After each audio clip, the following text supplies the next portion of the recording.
माझं मस्त चाललंय, एकदम सॉर्टेड लाईफ आहे. म्हणजे अगदी स्केड्यूल ठरलेलं आहे. सकाळी उठायचं, आई आबांना नाश्ता करून द्यायचा. मग दादाची थोडीशी चिडचिड झाली की त्याच्यानंतर सरळ शाळेत जायच्या आधी वहिनीसमोर उभं राहायचं.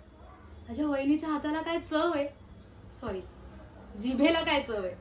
अगं काय टोमणे मारते, पोट भरतं डायरेक्ट ढेकर. म्हणजे दुपारी जेवायची गरजच नाही.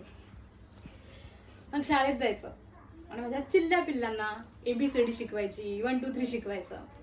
झाला दिवस. तुला एक गंमत सांगू, खरं तर मी या लहान मुलांना जे शिकवते ना त्यापेक्षा मी जास्त त्यांच्याकडून शिकते.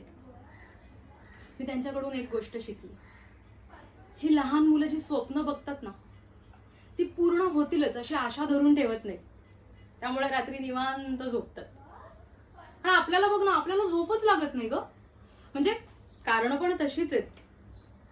म्हणजे आपण जे स्वप्न बघतोय ते पूर्ण होईल की नाही ह्या विचाराने झोप लागत नाही, किंवा मग तुटलेलं स्वप्न परत पडेल ह्या भीतीने झोप लागत नाही. स्वप्न महाग झालीत ना ग. मी ओके, काहीच प्रॉब्लेम नाही. मी सहन करू शकते हे सगळं.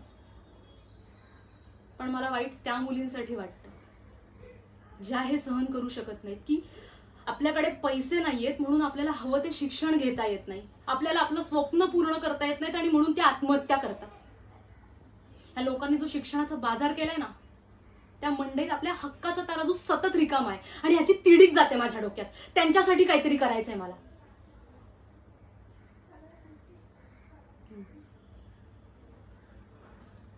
मला ना माझे बाबा फार आठवत नाही, पण मी त्यांची डायरी वाचली होती आणि त्यातलं एक वाक्य कायमचं माझ्या डोक्यात बसलं.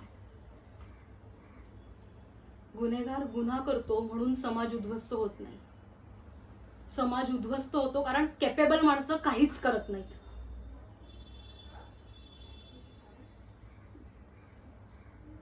तुझं बरोबर आहे. आपण काय करू शकतो ना, आपल्या हातात काहीच नाही. ए तू अजून एक वडापाव आण ना, मला भूक लागली आहे.